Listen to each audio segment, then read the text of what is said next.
Assalamualaikum warahmatullahi wabarakatuh. Halo semua, perkenalkan nama saya Putri Amanda Pratiwi dari kelas 11 IPS 3. Hadirnya saya di sini akan memberitahukan kalian apa yang dimaksud dengan Perhimpunan Indonesia secara singkat dan dalam beberapa poin. Pertama, tahun berdirinya. Perhimpunan Indonesia didirikan pada tahun 1908 di Nederland atau Belanda. Organisasi ini merupakan salah satu langkah awal dalam perjuangan untuk kemerdekaan Indonesia dan menggalang kesadaran politik di kalangan rakyat Indonesia di perantauan. Perhimpunan Indonesia didirikan oleh sekelompok mahasiswa di Indonesia yang belajar di Belanda. Di antaranya adalah Muhammad Hatta dan Sultan Hajirir.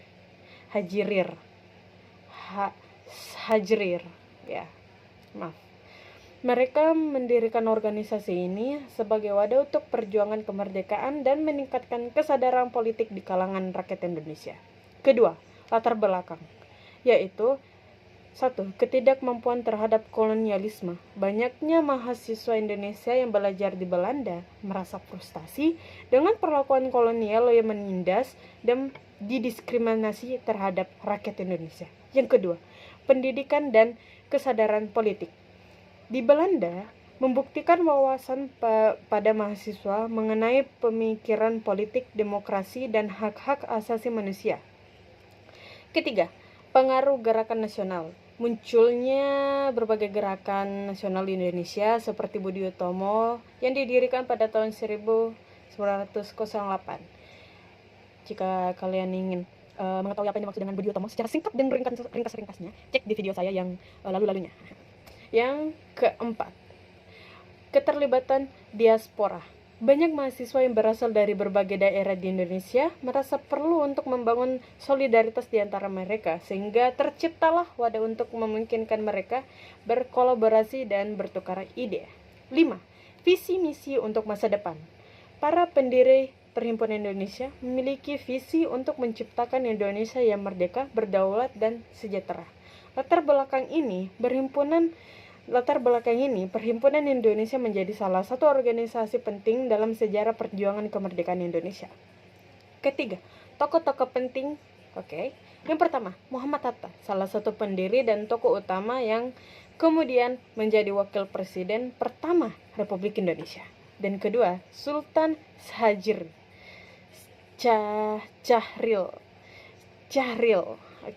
Untuk itu ya.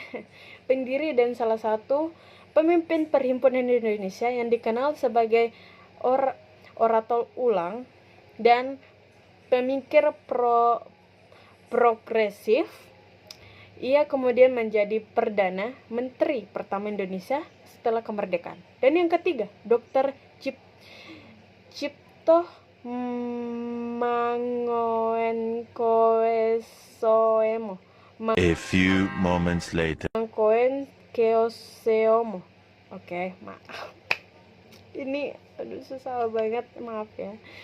Oke, lanjut aja. Seorang dokter dan aktivis yang berperan aktif dalam organisasi. Ia adalah tokoh yang berfokus pada kesehatan dan kesejahteraan masyarakat. Keempat, Koe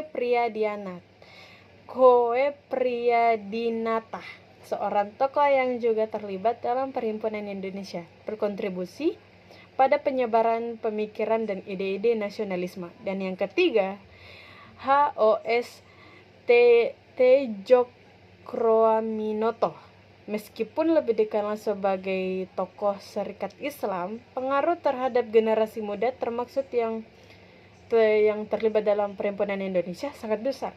Tokoh-tokoh ini berperan penting dalam pembentukan arah dan tujuan Perhimpunan Indonesia serta berkontribusi dalam perjuangan kemerdekaan Indonesia. Yang keempat, dasar perjuangannya. Dasar perjuangannya itu ada kemerdekaan nasional, kesadaran politik, persatuan dan solidaritas, pendidikan dan pemberdayaan. Kelima, nilai-nilai demokrasi, dan keenam, promosi budaya nasional. Dasar-dasar ini, perjuangan ini menjadi landasan bagi Perhimpunan Indonesia untuk menjalankan kegiatan dan menggalang dukungan untuk mencapai tujuan kemerdekaan. Dan yang terakhir adalah kelima, program kerja, yaitu ada diskusi dan seminar, pendidikan politik, penerbitan karya tulisan,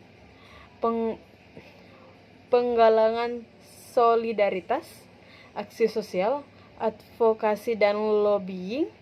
Ketujuh dan yang terakhir, kegiatan kebudayaan. Program ini bertujuan untuk memperkuat perjuangan Perhimpunan Indonesia dan meningkatkan kesadaran serta berpartisipasi masyarakat dalam proses perjuangan menuju kemerdekaan. Sekian dari saya, semoga sangat bermanfaat untuk Anda. Terima kasih. Wassalamualaikum warahmatullahi wabarakatuh. My little pony,